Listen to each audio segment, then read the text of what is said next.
Hello guys, welcome back to our new video. So on this video we are going to look how we can make the YouTube playlist into public. For that, just open the YouTube right here. So after opening the app here, we just need to go to the library or our profile option on the bottom right corner.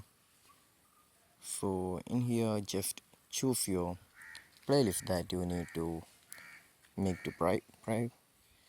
So here we need to just choose your playlist that you need to make to public. So here I choose this playlist I need to make to public, and in here we can just see in the right side of the play all option we can just see an pencil icon right there. Just tap on the pencil icon right here, and in here we can just see the visibility right here. Just tap on it and just turn into public. So after that, don't forget to tap on the save option. So we can see we have been just changed our YouTube playlist into public. So this is how we're gonna change the playlist into public on YouTube. So I hope this video was useful for you. So just do like, share, subscribe to our channel. Thank you and have a nice day.